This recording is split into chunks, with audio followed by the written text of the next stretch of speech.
Assalamu alaikum. My name is Mohammad Haziq Patel. I'm the senior coordinator at Anis Hussain and I teach English here. I've been teaching for the past 13 years. I'm here to talk about the preparation that you need to attempt the IBA verbal part. Verbal, when it comes to English language, like any other language, the science remains the same.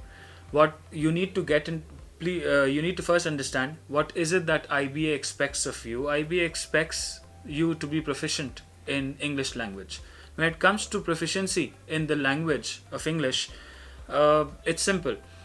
Like any other language, you would want to, whatever material that you read, you should be able to comprehend it, you should be able to answer questions from it. So for that matter, you need a lot of practice in terms of I would suggest you read a lot of material. I do not suggest reading novels. Why? Because of two reasons. One, they're lengthy. Secondly, it follows one particular tone of a particular writer.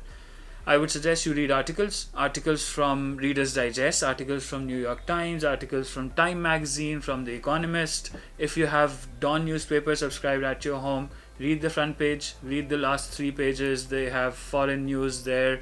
Mostly उसी से related कुछ ना कुछ text आपके पास आता है. So being familiar with the structure of English, with the way messages are portrayed, with the way information is conveyed, this is something that you need to get used to. So that's number one, getting hold of good reading material. Secondly, there are two parts. One is vocab and the other is grammar.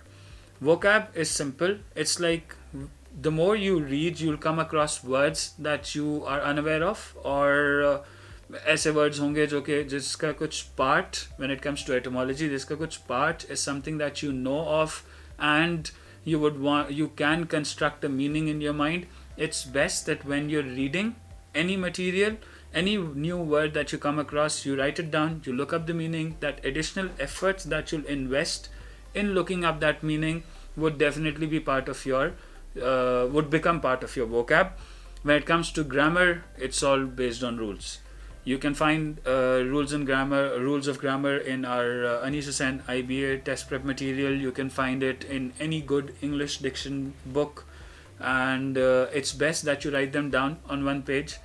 That will become your cheat sheet kind of a thing, so something that you can revise an hour before entering the exam, and something that it's very much like a formula sheet that you use for mathematics.